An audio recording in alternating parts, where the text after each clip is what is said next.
So this is what the garden area of the nursery playground looks like right now. This would be the grassy part. This is bark, and then there are 3 planter beds. The black represents the hoses that the kids trip on. That needs to be solved. And there really is nothing growing. The back one has some strawberries that grow in it, but they're not very good and they don't produce very well. And one year they did try pumpkins in this front one, but then the vines went all over. Right now it is just goat heads and thistles. So now I would like you to enter into the idea of the Relief Nursery garden. And I wanted to make it a sensory garden. The first step was to expand the size. It was fairly small and we made it bigger. Then the next step was to add underground watering system so that there were no cords running through. There's a water line that goes along the back for dripping system and water lines up to each flower or each growing garden. The next step would be to plant the arborvitae hedge along the fence line for privacy and shade. I wanted to use butterfly bushes to attract butterflies, but they are you can't use them in Oregon.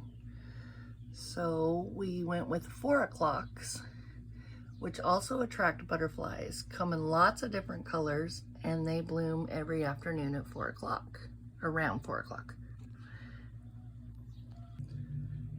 I also wanted to use this pump system into a fountain or water area so the kids could pump their own water. There's a little bench behind it for sitting. The ground is done with grass and these hexagon concrete tiles so that it is wheelchair accessible if you made it level. I put random colored tiles in there just for the fun of it, and then the tiles also promote movement for the children, hopping from one tile to another. The garden tables are designed so that you could wheel up to them in a wheelchair. And then the grass is growing in between them and it can be mowed down or however it works. So this is our garden view. I established 3 or 5 of the sensory things for our garden. This one would be taste as a herb garden. You could have, and then this one is a taste also. Strawberries, cherry tomatoes. These are little chocolate tomatoes that give just a little bit different taste. The herb garden, you could have thyme, basil. There's lots of different kinds of basil. Rosemary, some of those like that. This is our scent garden, and we have some chocolate cosmos, which give off a chocolatey scent, and some mint and lavender.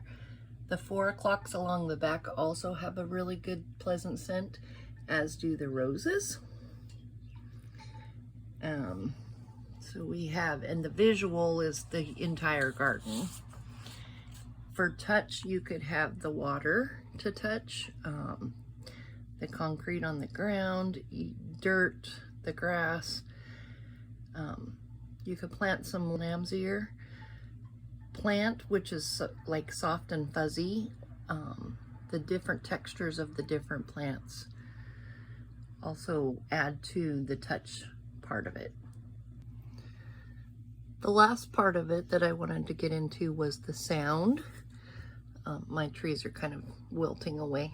This one is a black walnut, and it does attract a lot of birds, squirrels, wildlife. It also drops its leaves in the wintertime so the kids can play in the leaves. And it has black walnuts that it drops, something different and fun for them to collect or play with.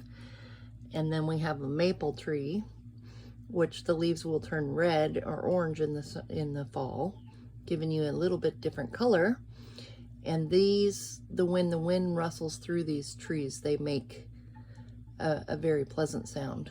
You could also hang wind chimes from the branches, and you could have water running in a fountain for the sound. They also will provide shade. This was my sound garden, or my sensory garden. We got the sight, touch, sound, smell, and taste. Thank you.